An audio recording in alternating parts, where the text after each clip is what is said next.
Comment réactualiser sa garde-robe existante? C'est la nouvelle saison, de nouvelles tendances, alors il y a des petits artifices.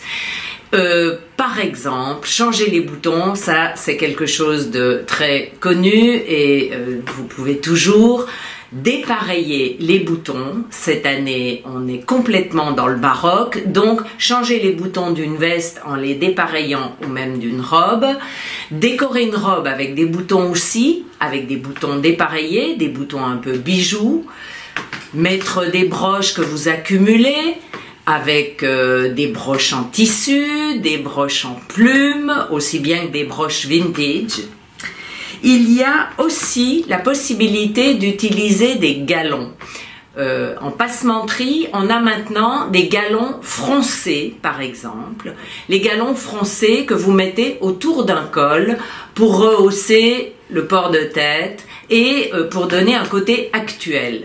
Mais les galons, ça s'utilise avec tout et de mille manières. C'est providentiel quand vous voulez réactualiser, changer une tenue. Par exemple, si vous voulez la jouer un peu sportive façon Lacoste, il y a une technique de galon au bord d'une jupe, sur les côtés, que je trouve très astucieuse. Vous cousez un galon de chaque côté de votre jupe, vous lui donnez un côté Lacoste. Vous pouvez également la jouer plus baroque et donc avoir un galon un peu plus large ou carrément un bout de tissu un peu plus large. Et là, je vous montre, pour une jupe toujours, c'est assez joli. Un imprimé Yves Saint Laurent sur une jupe qui est déjà bien imprimée, mais vous pouvez le faire sur une jupe unie. Donc ça, c'est une façon assez simple de réactualiser les choses. Vous avez remarqué aussi que maintenant, en cette saison, les robes sont assez longues et elles descendent même en dessous du genou. Donc il est possible de mettre une bande de tissu. Alors là, il faut peut-être demander à une couturière qui contraste avec le dessin de la robe ou le graphisme de la robe. Bien harmoniser les imprimés, puisque la tendance c'est de mélanger les imprimés.